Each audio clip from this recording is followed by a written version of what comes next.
Oi, pessoal, boa noite, tudo bem com vocês? Estamos aqui para mais uma live. Só estou aguardando a nossa convidada, chamar algumas pessoas aqui.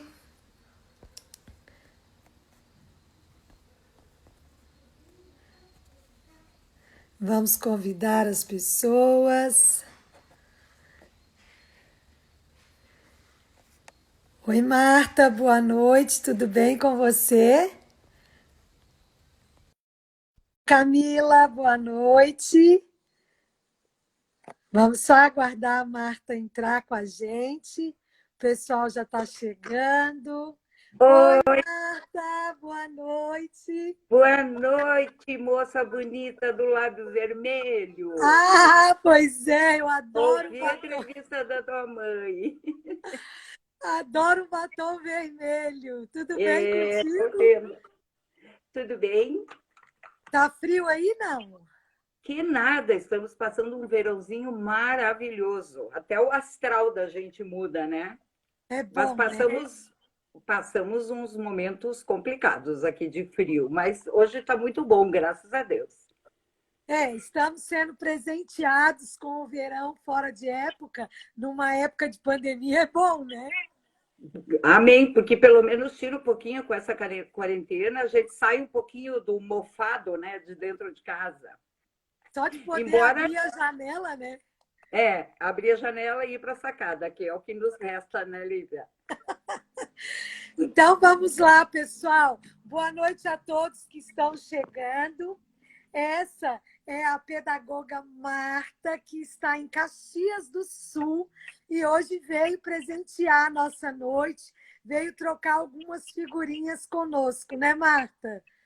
Vamos lá, né? Vamos nos trocar ideias, que eu acho que nesse momento é bem importante, né? Ai, com certeza. Marta, conta pra gente primeiro a sua história. Você é professora, está em sala, está na coordenação? Como é que é a sua vida? Ok, Lívia. Boa noite, então, a todos que estão nos assistindo, né? Espero que a gente consiga passar um pouquinho do que a gente está passando enquanto professor, né? Enquanto durante essa pandemia, enfim, eu sou prof, eu fiz o magistério, depois eu fiz a licenciatura em pedagogia, aí fui para uma área que eu gosto muito, que é a neuropsicopedagogia, onde eu fiz a minha pós. Então, para entender um pouquinho do cérebro da criança, dessas dificuldades de aprendizagem que às vezes a gente tem em sala de aula, né? E sempre gostei muito do cérebro humano, acho que é uma obra divina, fantástica. E aí eu fui fazer minha pós em neuropsicopedagogia. E agora estou procurando mestrado, mas com essa pandemia parou tudo, né? Então pretendo fazer o mestrado também na área da educação. Eu estou lotada hoje na Prefeitura de Caxias do Sul, sou prof do município, e atualmente eu estou com uma turminha de primeiro ano, na escola Nossa! Cidade Nova. Estou com os pequeninhos. Eu brinco que, assim, claro que todas as idades têm as suas peculiaridades, né? Mas, assim, a alfabetização, a sensação de descoberta do mundo é tão grande que é um prazer único, né? É maravilhoso trabalhar com os pequenos, gosto muito de ver o desenvolvimento deles, é fantástico. Mas Ai, dá trabalho, né? Os pequeninhos dão trabalho. Porque é um trabalho gostoso que eles dão. Eles querem um colo, eles querem um abraço, eles querem ir no banheiro, eles choram, mas são todos nossos filhos, né, Lívia?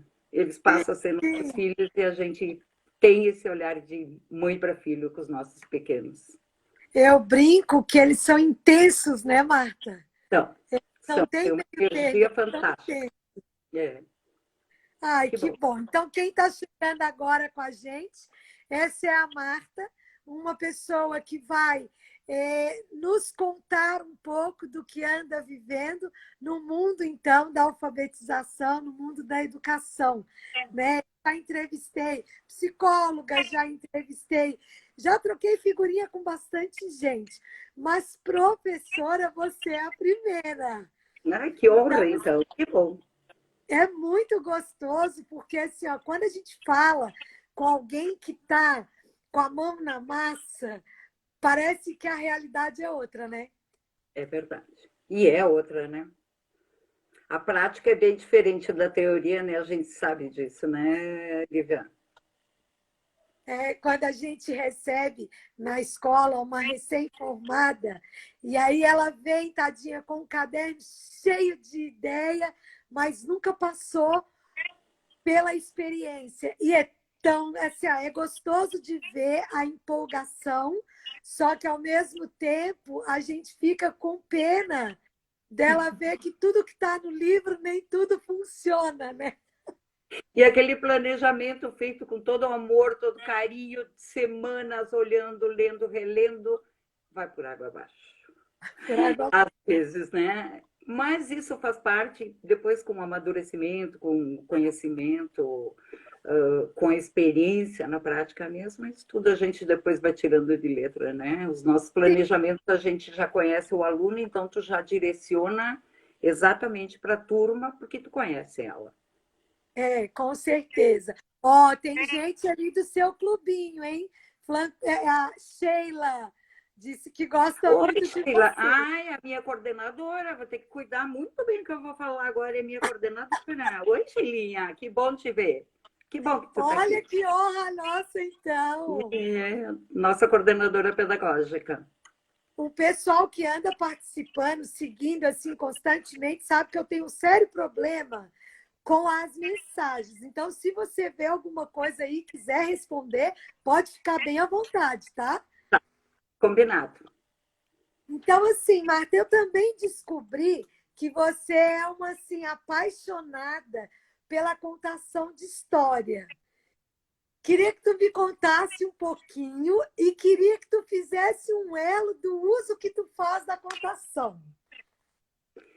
Ai, a contação de história é a minha paixão. A história, a leitura, os livros. Eu me identifico muito com aquele filme A Menina que Roubava Livros.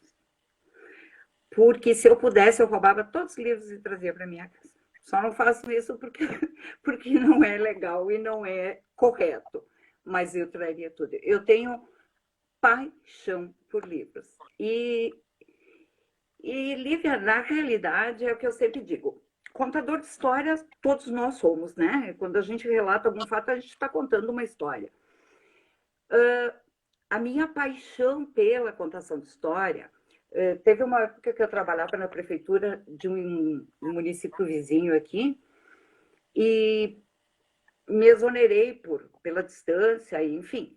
E fui trabalhar na Biblioteca Pública Municipal de Caxias. Então, eu estava onde eu me sentia em casa, né? Eu estava no paraíso, era livro por tudo quanto é lado. E essa biblioteca, a Biblioteca Pública, ela tem um projeto de incentivo à leitura. Então, nós éramos um grupo de professores que a gente saía de dentro da biblioteca com os livros e ia até a escola, as escolas do município. Já pré-agendado, claro, né? Então, a gente trabalhava da educação infantil até o terceiro ano, fazendo contação de histórias, não era a leitura, era a contação mesmo. E ali que eu me descobri contadora. Assim, porque contar, que nem eu te falei, todo mundo conta. Mas é que o contador de história tem uma coisa diferente. A gente consegue introspectar a história. E a gente consegue recontar ela, botando nossos sentimentos, as nossas surpresas, os nossos medos. E isso a gente consegue passar para a criança. Então, acho que o grande segredo da contação de história é tu. Não adianta pegar qualquer livro e dizer, vou contar essa história aqui porque eu acho que vai ser legal. Não, não acho. O livro tem que te tocar a tua alma, porque aí tu conta com sentimento. E eu me apaixonei pela contação de histórias, então eu fiquei, acho que uns 4 anos lá. Aí esse projeto também, as escolas também vinham ou iam, né, até a biblioteca. Nossa, que legal! Então a gente agendava e esse grupo de professores a gente recebia, tinha uma salinha toda especial com livros, com cestos de livros, tapetes, almofadas. E tem uma coisa muito interessante, assim, que eu gosto muito de contar, porque tinha uma época, assim, na época do Dia Internacional do Livro, ou no Dia Nacional do Livro, que as escolas vinham muito e a gente trabalhava bastante o Monteiro Lobato. E um dia eu decidi me vestir de Emília. E eu me vesti de Emília. E, Lívia, aconteceu uma coisa tão engraçada que até hoje eu lembro. Eu virei uma Emília. Eu não só me vesti de Emília, eu virei uma Emília. Eu virei uma menina sapeca que brincava com as crianças, que fugia delas, que fingia que ia junto para a escola, daí elas me escondiam dentro do ônibus e as minhas colegas vinham procurar, as crianças diziam que não tinham me visto. E aquilo era uma coisa assim que vinha de dentro. Então eu era a Emília, eu não estava só fantasiada. E depois usei o personagem o Visconde, então estava eu lá de Visconde, enfim. Era um projeto muito legal. Depois disso, eu fui para a Secretaria de Trânsito, a convite de um secretário, olha bem, mas tudo ligado à minha área. Então, a gente fez a Escola Pública de Trânsito para as crianças. Então, o que a gente fazia? A gente, junto com uma fiscal de trânsito, a gente ia para as escolas, ela fazia as palestras sobre o trânsito, e os pequenos era agendado e tinha uma sala que ela simulava uma quadra, com sinaleira, a gente chama aqui não sei, você chama de farol, né? É farol? É a sinaleira, é o semáforo. É a sinaleira. Isso. Então, tinha faixa de segurança, tinha um espaço onde as crianças aprendiam a andar de bicicleta, como andar, como se vestir, capacete, luva, cotoveleira, joelheira. E junto isso, eu trabalhei muito com aquela coleção O Mundinho. Então, eu fazia contação de histórias para eles também lá, ao mesmo tempo que a gente educava como a criança deveria se comportar enquanto caroneira no trânsito, né? A cadeirinha até certa idade. Então, a gente fazia também esse trabalho de educação no trânsito, se chamava Escola Pública de Trânsito. E também voltada, assim, a gente trabalhava muito com as escolas do município, né? E, além disso, eu tinha, no sábado, já era meu calendário fixo, das 3 às 5, eu ia num shopping aqui em Caxias, e dentro de uma livraria eu também fazia contação de histórias. Então, foram 4 anos assim que meus sábados, das 3 às 5, só me encontravam lá, né? Aí aquela livraria virava uma bagunça. Para te ter uma ideia, um dia eu contei aquela história, a menina que pisou no pão, acho que é, a menina que pisou no pão. E era uma história, enfim, eu levei um forno elétrico e fiz pão dentro da livraria. Era Então, uma assim, aventura! precisa melhor que isso para te cativar uma criança? Olha o que o livro faz, olha o que a história faz. Então, assim, eu me apaixonei porque eu vi nela um recurso muito bom para trabalhar muita coisa, valores, descobertas, enfim, é uma gama grande. A criança, na realidade, Lívia, ela já nasce lendo o mundo, né? Aí tem uma época, aí pelos 2 anos, que ela começa a desenvolver a criatividade, a curiosidade. E eu acho que nessa fase, assim, os livros, claro, desde bebê, mas nessa fase, em torno dos 2 anos, eu acho de suma importância, porque ali com os livros a gente pode trabalhar muito o desenvolvimento, a criatividade, principalmente os valores, respeito. E assim foi, essa minha história na contação. Como é que eu uso hoje, tu me perguntastes, né? Sim, sim. Eu hoje uso em sala de aula, eu faço leitura todos os dias. Inclusive, antes da pandemia, eu estava com uma ampliação de jornada com uma turma de 4º ano. e eu levei para eles o meu pé de laranja lima. Ai, que Olha bacana! bem, quantos anos, esse, se eu não me engano, foi 68, por aí, do José Mauro de Vasconcelos. E eu propus para eles que eu ia ler, porque eu vi que eles não gostavam de leitura, né? Eu propus que eu ia ler um pouquinho por dia. Lívia, era uma coisa assim fantástica. Eu começava a ler aquela turma que era muito agitada, quarto ano, né? 10 anos por aí. Eles ficavam num silêncio sepulcral, impressionante. Eles não piscavam. E quando eu dizia, bom, agora amanhã a gente. Ah, prof, mais um pouquinho. Ah, mais um pouquinho. Daí, quando no período que tinha, por exemplo, uma especializada no primeiro período, eu entrava na sala, a primeira coisa, prof, tu vai ler o livro, né? E assim, então, tu vê que uma boa história tem toda a capacidade de tornar um leitor uma criança que não gosta de leitura. O segredo é tu descobrir qual é a história que vai interessar. No meu pé de laranja lima, porque essa faixa etária entre 10 e 11 anos é bem complicada, né, em termos de leitura. E o meu pé de Sim. laranja lima conta a história do Zezé, uma criança que foi extremamente maltratada, que a vida foi extremamente dura com ele, e às vezes a criança se identifica em algumas coisas, né? Então, às vezes, os problemas se solucionam através de uma leitura. E na escola, com o primeiro ano, todo dia eu faço uma leitura. Um livrinho com imagens, aí eu faço a leitura. E outras vezes eu uso, então, assim, a maioria das vezes eu faço para leitura de leite. Porque eu acho que se a gente faz a leitura e tu dá uma tarefa, tu quebra o encanto, né? Ah, então agora a gente vai trabalhar o livro, quem era o personagem, qual é o título do livro. Eu acho que tu quebra aquela coisa que está se movimentando no cérebro da criança, que está ainda pensando na história, né?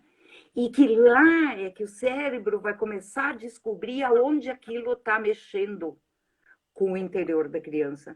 Então, eu uso muito para leitura de leite. Eu termino a leitura, eu fecho o livro e cito. Então, tá, agora vamos começar a nossa aula. E, por outro lado, às vezes eu uso muito também para introdução de conteúdos, né? Então, alguma letra, alguma família silábica, enfim, também para introdução de conteúdos, né, Lívia? É um excelente recurso, né? Muito bom, muito bom. Ele te abre uma gama assim para trabalhar, às vezes 2, 3 semanas em cima do mesmo livro, né? É muito bacana. Te ouvir falando assim, dá um prazer muito grande. Ó, tem um monte de gente chegando, mandando beijo, dizendo que tá legal. A Maria colocou que adora o livro, o Ah, meu pé de laranja. Ela colocou é que adora. lindo. Tem alguns alunos nossos, então eu quero aproveitar, mandar um beijo para eles, ex-alunos. Só que assim, Marta, você conhece um pouquinho a história dos céus pelo Rafael, né? Mas Isso. é uma grande família. Então, A assim, Vânia fala muito bem. os ex nunca são ex, sabe? Não. É sempre da família.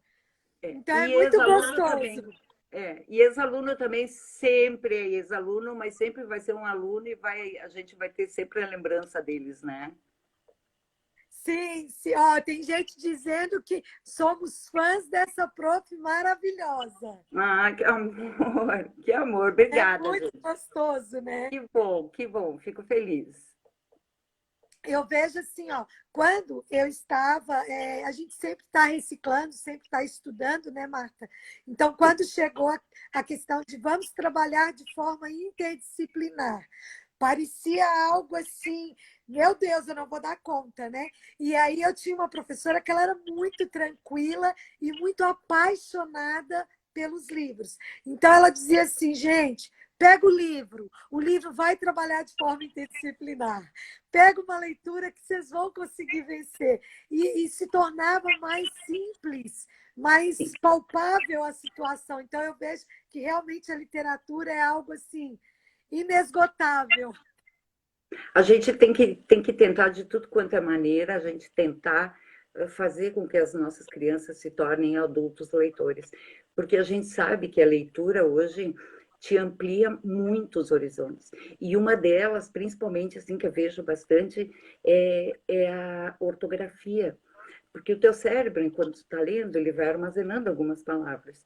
E, às vezes, como no passe de mágica, tu fica em dúvida, puxa, será que é com dois S ou se é cedilha? Tu parece que ela vem lá de trás. Então, para o professor, também auxilia muito na questão de ortografia, né? E que nem eu te disse, a leitura tem um monte de abre horizontes assim de conhecimentos, de enfim. Para mim a leitura é primordial e acho que a gente não pode abrir mão de tentar fazer a nossa criança um adulto leitor. Eu digo assim, ó, além de tudo que você colocou, que é algo que é para a vida, né? A gente vai adquirindo mais conhecimento, mais palavras, a gente consegue se expressar melhor, né? Com certeza. E um outro fator é que, assim, ó, quando alguém te pergunta alguma coisa, você pode não saber, mas você já ouviu falar. Exatamente. É bem isso. Ah, eu sabia. Eu brinco que, assim, ó, às vezes a gente se torna um pouquinho Monteiro Lobato, né? Ah, eu não conheço, mas eu já ouvi falar. Mas eu já ouvi falar. Isso é muito legal, Que porque bom. às vezes a gente vive num mundo, principalmente agora com toda a tecnologia, eu ainda não consigo ler e-book, infelizmente, eu Não. preciso do livro na mão. Eu E o ainda não, cheiro? E o cheirinho do livro? O eu e-book ainda não não dá. consigo. Mas eu vejo assim que com a chegada da tecnologia e com a chegada desses corretores ortográficos, essas abreviações, o português ele já é difícil, a gente acha ele difícil, É. né? Só que a gente se tornou assim meio pobre, né? Com certeza, com certeza. E principalmente o nosso jovem, porque a língua portuguesa, eu sempre digo para os meus alunos, ela não é fácil. Ela é muito difícil. Ela tem muitas regrinhas. Então, como é que tu consegue trabalhar com a criança, né? Então, é isso que eu te digo, que através da leitura, é uma ferramenta, a leitura, o livro é maravilhoso para nos auxiliar nisso. Porque, como tu falou, ele te ajuda no teu diálogo, te traz conhecimento, dificilmente tu fica sem poder discutir alguma coisa com alguém, né, Lívia? Então Realmente. e a língua portuguesa é danada. Gente, quem está chegando agora, que anda nos seguindo na rede, eu não conheço a Marta pessoalmente, tá? Algumas pessoas acham, Marta, que todo mundo que eu convido é amigo meu. Então, assim, ó, eu não conheço a Marta. E aí eu descobri aqui que a Marta, além de contadora, ela também é escritora. Ah, já te contaram, é? Pois é, escrever aqui, ó. Eu só vou falar um pouquinho antes aqui, ó. A Maria colocou assim: nunca esqueci o meu primeiro livro. Aos 7 anos, ela leu A Fada que Tinha Ideias. Olha, e é um E, livro ó, ótimo. Que agora bom! conta pra gente essa história de escritora. Ah, pois é. Pois é, Lívia. Mas antes, Maria, eu queria dar parabéns para a Maria. E tu vê como, com 7 anos, não sei a idade da Maria, mas no meu tempo, quando eu era infância, na minha infância não tinha ainda esse livro, tá? Mas vamos deixar por aí, né? Não vamos declarar a nossa Mas idade. eu lembro o meu primeiro livro que o meu irmão me deu, que era a história de Nossa Senhora de Lourdes. Lembro direitinho as imagens, a gruta, e muito tempo depois eu fui na igreja Nossa Senhora de Lourdes e aquilo sabe, a minha memória voltou e eu lembrei. Então, Maria, que legal, que bom que tu lembra, porque o livro te marcou. E eu gosto muito da Fada que Tinha Ideias para trabalhar, porque são poesias curtas, boas para trabalhar com os alunos também. E, independente de qualquer coisa, é um livro. E ler o livro é Eu tudo. não conheço o livro. Vou Não, atrás. a Não, Fada que Tinha Ideias é não maravilhosa. Tu conheço. vai amar. Dá para Já trabalhar vou muito com as anotar crianças. aqui, ó. É ótimo. Lívia, então, de tanto mexer com livros, acabou que isso também é outro fator importante. Porque tu começa a ler, e as tuas ideias vão fluindo. E a ideia, na realidade, eu vou te confessar que eu tenho 6 livros escritos, porém só 2 publicados. Porque é difícil hoje, né? O ano passado eu tive alguns problemas com a família e tal, né? E agora a minha previsão era lançar mais um agora, mas com a pandemia então parou tudo. Mas essa ideia, por isso que eu digo que a leitura, ela estimula muito, muito, muito. E de tanto ler, um dia me surgiu uma ideia. Surgiu uma ideia através de um fato real. Nós estávamos caminhando na praia, meu marido e eu, e quando a gente foi atravessar esses riachinhos que chegam ao mar, né? Tinha uma sacola plástica indo, e ele juntou e levou até o lixo. E aí eu disse para ele, acabou de salvar uma tartaruga. E aquilo ficou. E eu cheguei em casa, me sentei e comecei a escrever uma história. Então, o livro se chama É para Comer? Com ponto de interrogação. E conta a história de uma família de tartarugas do exterior que estavam vindo para o Brasil, embarcaram no navio, e o Vicente era uma criança. Para variar, tinha que ter a criança no meu livro, né? Óbvio, sem criança não dá. E aí ele teve muita curiosidade em conhecer as praias aqui do Brasil, que a água era quente e tal.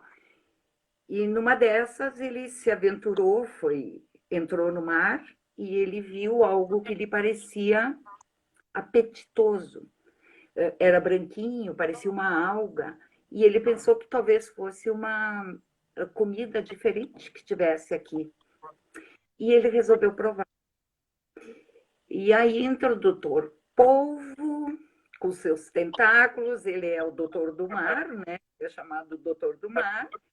E aí ele vem e trabalha. E no final do livro, o Vicente questiona, como toda criança curiosa, o Vicente começa a questionar, tá, mas se faz tão mal para a gente, né? Por que o ser humano joga no mar? Ele não está preocupado com o futuro dele? Ele não se preocupa que daqui a uns anos o planeta vai estar poluído? Enfim, no final, ele se questionando, ele dá uma lição de que, sim, nós devemos cuidar do nosso planeta, porque são eles, os animais, e nós mesmos que estamos sendo prejudicados. Então, ficou uma história bonita, a ilustração foi feita pelo Danilo de São Paulo, um ilustrador de São Paulo, e agora está saindo a segunda edição, então já foi a primeira, e é um livro ótimo para trabalhar o meio ambiente. Primeiro porque envolve animais, a poluição, e a criança, que é o Vicente, né? Então, tem umas ilustrações assim que o Danilo foi muito feliz quando ele pede, por exemplo, para a mãe que ele queria ir para o mar, e a mãe diz que não, que achava perigoso, e ele faz aquela carinha, ai, mãe, deixa. Então, isso cativa, sabe? E aí, quando as crianças veem a ilustração dele desmaiado no colo da mãe, elas se comovem. Então, é isso que eu digo, que o livro, ele mexe os sentimentos das pessoas e das crianças. E aí surgiu o livro, que agora vai sair, então, a segunda edição, e eu vou ver se consigo te mandar um pela Vânia. Nossa, que honra! Então, temos uma escritora também. É Que muito bom. gostoso te ouvir falar, porque, assim, ó, quando a gente fala em escrever um livro, parece que é algo tão surreal.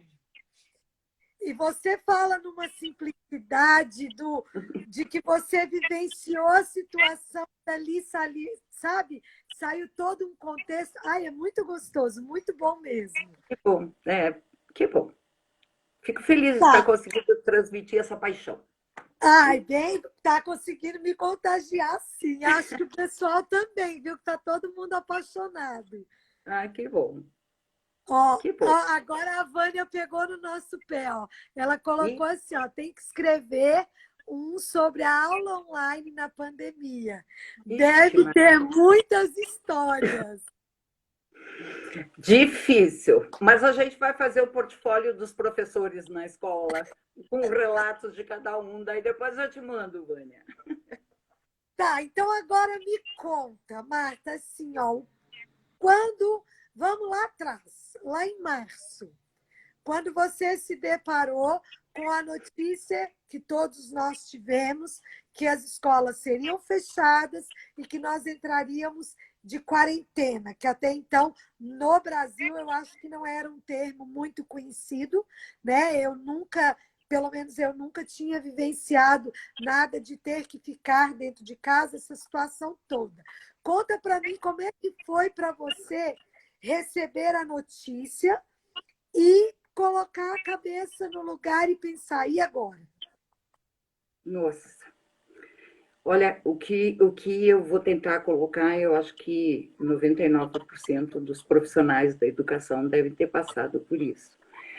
Porque nós estávamos no início do ano, né, Lívia? Fazia apenas um mês que nós estávamos em sala de aula, então tu já tinha todo um planejamento, tudo meio que programado, os planejamentos prontos, tu já tinha iniciado tuas aulas, estávamos ou estamos nos adaptando à nova BNCC, que é a Base Nacional Comum Curricular, né? Então, a gente estava se adaptando e estava estudando, eu estava estudando muito, assistindo muitos vídeos sobre isso, e de repente tu vê tudo parar. E agora? Aí tu vem para casa com a esperança de que é coisa de 15 dias, talvez 20 dias, um mês. Só que se passou esses 10, os 15, os 20, um mês, dois, e nesse período todo começou então os nossos medos, as nossas incertezas. Quando a ficha caiu de que realmente nós não íamos voltar para a sala de aula, porém que nós não íamos poder abandonar nossos alunos, aí começou, então, os medos, as incertezas, porque, assim, a gente vem de uma faculdade que, normalmente, nas faculdades tem uma vertente.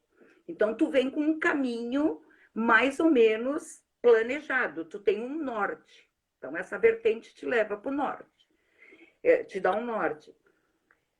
Só que a maioria dos professores, eu falo a maioria sim, não tem formação em tecnologia, né? A gente trabalha no dia a dia com o básico, com o PowerPoint, passar um filme para a criança, a gente trabalha com música, mas aí a gravar uma aula, a te expor na frente de uma câmera, porque o medo do que é que tu está fazendo, será que eu estou atingindo, não estou? Então, assim, eu acho que foi muito complicado. Esse primeiro momento, ajeitar a luz aqui, esse primeiro momento, assim, foi de choque, de incertezas, porque as escolas também, não só o professor, as escolas também tiveram que, num espaço muito curto, se reorganizar. Sim. Montar uma equipe de linha de frente, né? Que as coordenadoras, a direção, a coordenadora, enfim, movimentou assim coisas que jamais a gente imaginou que pudesse acontecer. E aí, como trabalhar com o ensino remoto? Porque o ensino remoto é diferente da educação à distância, né, da EAD, porque a EAD já tem toda uma estrutura, já tem uma estrutura tecnológica, tu já tem um planejamento para isso, o professor já domina todas as técnicas. É muito diferente do ensino remoto, porque o ensino remoto ele é substituto, ele está quebrando um galho na realidade, né? Então, sim, foi um momento de muita apreensão. E aí, enquanto a escola se organizava e a gente ia recebendo assim as instruções, né? E a família, e a tua casa?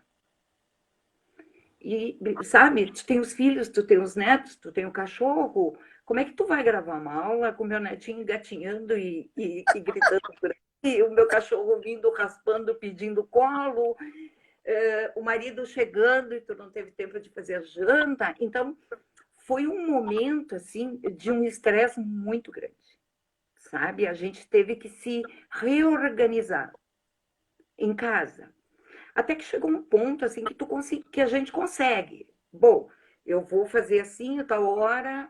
Claro que eu não sigo. Às vezes é meio-dia, eu estou aqui sentada fazendo uma aula e esqueci do tempo. Mas, enfim, isso a gente foi ajeitando. Só que nós tínhamos, eu pelo menos tinha uma outra preocupação. E o meu aluno? E era preocupação da escola também. E o aluno que não tem acesso à internet? E o aluno que, às vezes, a única refeição dele é o lanche da escola? Então, tu vê que além do professor, a linha de frente, os diretores, os coordenadores, também tiveram, com certeza, momentos punks, né, nessa situação. E assim, aí com a ajuda desta equipe, dessa linha de frente, com a própria Secretaria Municipal, a gente foi conseguindo determinar, então, como fazer. E a gente acabou fazendo num método bem simples, exatamente porque o nosso público é de escola pública, né? A nossa clientela é de escola pública, a gente sabe que como tem famílias de classe média, tem famílias de classe muito baixa, às vezes tem celular que não tem suporte para baixar um aplicativo, então tu não podia usar o Zoom ou o Meet ou qualquer aplicativo assim que fosse que eles tivessem que baixar, porque o aparelho não tinha condições de baixar esse aplicativo. Então foi um período assim muito tumultuado, de muita certeza, de muito medo. Mas aos poucos assim, como dizem, a carruagem foi andando e as morangas se acomodando, né? Então, a escola, junto com a gente, nós decidimos, então, fazer um projeto dentro por escrito, onde a escola iria imprimir e entregar para os alunos quinzenalmente. Por outro lado, depois a gente começou, então, a trabalhar com este mesmo planejamento, conversando com o aluno através do áudio. Então, a gente já passou para o PowerPoint e colocamos o áudio. Então, assim, ficava mais fácil, porque mesmo não vendo o meu aluno, a mim parece que ele está aí na minha frente. Então, eu falo com ele como eu falava em sala de aula, com o mesmo linguajar, meu amor, cuidado, vamos fazer assim, limpa a mesinha, organiza, né, Lívia? Então, a gente acabou indo por este caminho. E os pais colaboraram bastante. Então, tem muitos pais, a maioria está indo pegar, as crianças fazem as atividades e trazem de volta. Mas eu diria assim que foi difícil. Foi difícil porque, como eu te falei, tinha também a BNCC começando a ser implantada, né? E aí vem a Sim. pandemia e te joga uma bomba no colo, que tu tem que trabalhar as duas, mas a primeira, a BNCC, a gente não está ainda 100% alinhada com ela. Então, foi complicado, foi muito complicado. Eu não sei se eu consegui passar assim. Eu vejo que hoje as professoras, assim, tem muitas delas ainda que às vezes eu converso e que elas se sentem, assim, impotentes perante essa situação. E eu não tiro a razão, porque, como eu te falei lá na frente, os nossos alunos são como nossos filhos. O olho no olho faz muita falta. O abraço faz muita falta. A chamada de atenção, sabe? Ó, oh, vamos ouvir o que a prof está falando. Isso tudo faz muita falta. E isso mexe muito com o nosso emocional. Então, a gente precisa se cuidar muito do nosso emocional, porque às vezes a gente não se dá conta e acaba ficando até um pouco deprimida por essa situação toda, não só pela pandemia, mas por esse afastamento de pessoas de quem a gente gosta, né? E eu acho assim, ó, Marta, não sei se você concorda comigo, mas por parte do profissional, do professor, existe aquele anseio muito grande de como está o meu aluno? Está dando certo? Será que ele entendeu? Será que ele queria me perguntar alguma coisa? Porque a gente sempre estava naquela via, né, de mão dupla que nos favorece muito. Então, eu acho que essa incerteza é o que mais nos angustia, não é? Com certeza. Tu falou exatamente assim outro sentimento que é este: o quanto o meu aluno está aprendendo, sabe? Porque o estudo remoto ele eu acho ele interessante, é muito mais fácil tu trabalhar com as séries finais. O ensino médio, as séries finais. Agora, tu trabalhar com alfabetização. Então, o que eu faço quando o que eu procuro fazer? Eu faço o meu plano no computador e eu fico pensando, claro, a gente teve, porque eu peguei uma turma nova, então, em 30 dias, tu começa a conhecer teu aluno. Porque se tem uma coisa que eu admiro muito no professor, é que tu tem, às vezes, 30 alunos dentro da tua sala de aula, e o professor a gente consegue ter o olhar para cada um deles. A gente consegue enxergar tudo num aluno. Isso é uma coisa divina. Eu não sei essa coisa, como isso acontece. Não é, Lívia? É algo assim, muito Impressionante. maravilhoso, muito mágico. E isso está te deixando insegura. Então, quando eu faço o planejamento, eu olho e fico pensando: será que o fulano tem tesoura em casa? Ele nunca estava com a tesoura dentro. Então, tu começa a ligar, né? E essas incertezas assim, te angustiam também. Tu tem razão. É engraçado que a gente pensa em cada um. Isso. No meu caso, Marta, assim, ó, a gente tem alguns privilégios, né, por estarmos. Deixa eu só dar atenção aqui, ó. A Maria colocou assim, ó. Sim, foi algo surreal para todos os níveis. Para os pais, foi um aprendizado de nunca mais delegar uma função que é da família deixada para as escolas. Parabéns a todos vocês, mestres. Parabéns, nossa, parabéns pelas palavras. Obrigada, ó, me emocionou, me arrepiou, me A tocou Maria é muito. uma mãe muito especial na nossa escola, porque assim, ó, nós tivemos duas crianças com ela. Então, a Alane e o Gustavo foram sempre nossos desde bebê. O Gustavo chegou na minha escola com 2 meses. Então, assim, a gente ouvir, né, que uma família nos valoriza, que reconhece as dificuldades que a gente tem, que nos apoia, é muito gratificante, né? Nossa, lindas palavras, assim, adorei. Mas sabe, Maria, até complementando que a gente acaba, como eu disse, olhando a criança como nosso filho. Então, a gente sabe qual é o nosso papel dentro da escola. Quer dizer, na teoria, eu deveria alfabetizar e não educar. Mas a gente não consegue, né, Lívia? A gente não E, consegue. e eu não sei se você concorda comigo, mas eu acho que tem elos do educar que ele só vai acontecer dentro da escola, Porque o né? prof... É, Às vezes é. tem um pai que chega na secretaria na hora de matricular e diz para mim assim: ai, meu filho é muito egoísta. Só que a criança é filha única, não tem primo, não tem. E você não chega em casa e diz assim: filho, esse pacote de bolacha é nosso. Não, é para você. Não é que ele é egoísta, ele não tem com quem dividir e ninguém trabalhou com ele o dividir. Então, essa parte da educação dentro da escola, a gente não pode dissociar ela do aprendizado, porque ela só vai ser vivenciada ali, né? E essa socialização é que essa criança, por exemplo, com o pacote de biscoito, vai aprender a repartir, né? A dividir.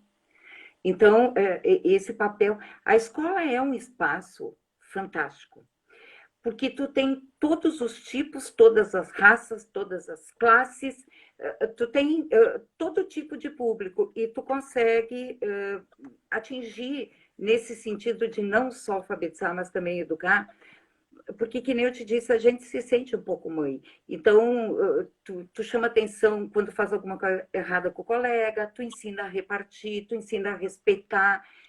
São coisas que, talvez, entre aspas, coisas além disso, o pai deveria ensinar o tênis. Mas tu não conhece a realidade da casa, amarrar o tênis, né? Mas tu não conhece a realidade. Será que o pai e a mãe não saem cedo para trabalhar e a criança vem sozinha para a escola? E chega de noite e tem a casa e tem a comida. Então são cobranças. Os pais podiam ensinar a amarrar o tênis. a gente entende que sim, tem pais que poderiam, mas também tem pais que não conseguem. Então a gente tem que ter esse olhar e ensinar coisas básicas. Eu acho que faz parte do nosso papel. E isso nos deixa feliz. A mim, me deixa feliz.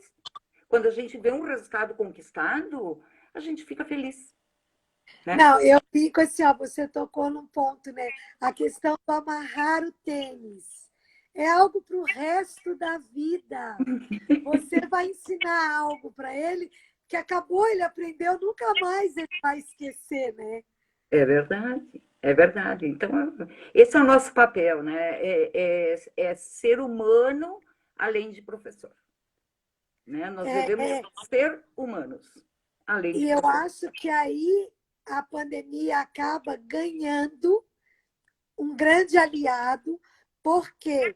Porque o professor ele não é de abandonar o barco, né? E ele acha assim, ó, não, deve existir uma forma de dar certo. Porque eu fico imaginando, não desmerecendo as outras profissões e tudo, mas eu fico imaginando todo esse cenário que envolve crianças desde berçário até os anos finais, onde todos os professores do mundo inteiro se reorganizaram, estão se reinventando. Eu nunca imaginei estar na internet batendo papo. Pois é. Tá? Eu sempre tive uma resistência muito grande com a tecnologia, porque eu achava que a tecnologia por si só, ela já estimula a criança, então não precisava de eu ficar oferecendo a tecnologia para a criança, eu tinha que Uhum. oferecer outras coisas. E aí a gente vê que a gente, num passe de mágica, a gente começa a se reinventar, a gente rompe barreiras, Uhum. e segue, né? O barco está furado, mas a gente vai com o baldinho jogando água e continua remando, né? E vamos remando, vamos com as armas que a gente tem, nem que seja um baldinho, né? Aí eu vejo que a educação, ela assim, ela vai ganhar muito. Não sei se você concorda, eu acho que vamos ganhar muito de aprendizado, de novas fronteiras, né? De um mundo para além das escolas. Eu concordo contigo, Lívia, eu acho assim, ó, que a escola nunca mais vai ser a mesma. Os professores não vão ser os mesmos. Porque, por incrível que pareça, olhando o lado positivo da pandemia, a gente, como tu falou, a gente se reinventou como professor. A gente ressignificou alguns conceitos que a gente tinha, né? Tu jamais imaginou que tu ia ficar preocupada em saber se teu aluno está em casa aprendendo, porque enquanto tu está em sala de aula, tu está acompanhando. Então é uma preocupação que te trouxe que vai mudar teu olhar. Será que no dia, o que será que acontece na casa do aluno depois da aula? Então eu acho que isso sim, o pós-pandemia sim vai fazer com que a gente, eu acho que já fez o ser humano mudar, ressignificar, que eu acho uma palavra reinventar, sabe? Recriar. Nós temos que rever alguns conceitos, rever alguns métodos de ensino, e eu acho que é por aí. E é isso que eu, enquanto estou em casa, estou aproveitando. Eu estou lendo muito, eu ouço muitas lives, fico assistindo as lives, eu leio muito artigos, estou me inteirando, tentando me inteirar bem da BNCC, tentando fazer alguns planejamentos já em cima, né? Então, eu acho que sim, eu acho que, como tu diz, essa pandemia veio, tem um lado negativo, porém tem um lado positivo, que as pessoas estão tendo que mudar. E a escola vai mudar, ela não vai terminar a escola presencial, eu não enxergo isso, a escola vai se manter, só que ela vai melhorar. E o profissional também, né? Assim, Concordo com você. Marta, nós estamos há quase uma hora online. nossa! Ah, o bate-papo tá bom aqui. Então, assim, ó, agora eu vou para uma última pergunta para você. Para quem está nos ouvindo, tem bastante gente que não é da área da educação. A Marta traz, em alguns momentos, o tema da BNCC. A BNCC, para simplificar o significado dela, ela é nada mais, nada menos do que rege toda a conduta escolar que a gente tem que ter, em termos de conhecimento, em termos de ensino-aprendizagem. Então, ela é como se fosse a receita para o professor, para as escolas planejarem, né? E diante de tudo isso, nós estamos nos adaptando, estamos começando a conhecê-la, que ela chegou recentemente. E aí fica uma dúvida, uma pergunta, né, para uma professora de alfabetização. Outro dia me fizeram a pergunta assim: você acha que esse ano está perdido? Então eu vou te perguntar, numa turma de alfabetização, diante de todos os desafios que a gente tem vivenciado com a BNCC, o que você pensa desse ano de 2020? Está perdido? Não está? Como é que vai ser a vida dos seus alunos? Olha, Lívia, quando a pandemia começou, quando fechou as escolas, e eu te disse naquela angústia que a gente estava esperando de voltar para a sala de aula, e isso não foi acontecendo, e já passamos do primeiro semestre, estamos entrando no mês de agosto e não tem perspectiva nenhuma de volta. No início, eu dei o ano como perdido. Na minha concepção, eu achava que era melhor anular o ano, cancelar esse ano de 2000 e podiam tirar da nossa idade também, né? Ficar um ano mais... Mas eu acho que sim, que no início eu achava, porém, à medida que tu vai trabalhando, tu começa a enxergar que o ensino remoto, ele não é um bicho de sete cabeças. Porque, voltando ao assunto da BNCC, né? Antes, até o ano passado, diria e até no início desse ano, quando a gente começou a trabalhar efetivamente e ler mais sobre a BNCC, a cartilha do professor, a gente tinha da secretaria, primeiro ano, conteúdo, alfabeto, vogais, pá. Então, a gente ia trabalhando os conteúdos seguindo a nossa cartilha. A BNCC, ela mudou esse conceito. Então, o conteúdo foi postergado e foi passado na frente dele as habilidades e as competências. E eu consegui mudar a minha opinião no momento em que, nesse ensino remoto, então, assim, até para esclarecer um pouquinho o que é habilidade e o que é competência, né? Então, bom, eu tenho uma habilidade em cobrar um pênalti com o pé canhoto. Essa é a minha habilidade. Eu sou muito boa em cobrar pênalti. Mas isso não significa que eu vou ser um jogador de futebol. Porque eu não tenho essa competência. Eu tenho uma habilidade, mas eu não tenho uma competência. Então, explicando um pouquinho mais, vamos pegar um conteúdo, porcentagem. A porcentagem lá no método, no nosso plano de trabalho, ela era trabalhada no sexto ano, ponto. Então, tu trabalha a porcentagem. Quanto que é 20% de 100? Hoje, a gente trabalha a porcentagem do quarto até o nono ano. Então, ele não é um assunto que fica perdido lá no sexto ano. Já começamos a trabalhar no quarto. Então, esta habilidade que vai gerar no aluno vai fazer com que lá na vida adulta ou no dia a dia ele tenha competência para chegar no mercado e calcular a diferença de preço entre, sei lá, entre um produto e outro em porcentagem. Porque ele vai desenvolver, a gente vai tentar desenvolver nesse período a competência dele utilizar aquela habilidade que ele tem. Então, como eu disse, eu sou muito boa em cobrar pênalti, mas eu sou péssima se me botasse num time de futebol. Eu não tenho essa competência, eu só tenho uma habilidade. Então, hoje, a gente vê que no ensino remoto, Lívia, as competências e habilidades, elas estão mais afloradas, elas estão mais próximas da gente. A gente acabou descobrindo que o beabá, aquele de seguir o conteúdo, não te dá um resultado muito positivo. E eu acho que isso vai mexer muito com os índices na educação. Eu acho que a BNCC foi uma coisa fantástica. Se tu estudar a fundo, tu vai ver que facilita muito a vida do professor. Porque o que a gente vai ter que trabalhar? A gente vai ter que trabalhar o lúdico com a criança, a gente vai ter que fazer a criança criar, pensar, sabe? E não dizer, ó, tu vai fazer aqui 2 mais 2. Só botar ali que o 2 vai aqui, o 2 vai aqui, o maisinho igual a 4.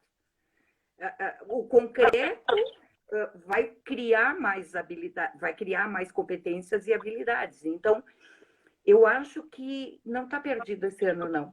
Mesmo porque nas séries iniciais a gente tem tempo para alfabetizar. A gente sabe que nem todo aluno no primeiro e segundo ano sai alfabetizado.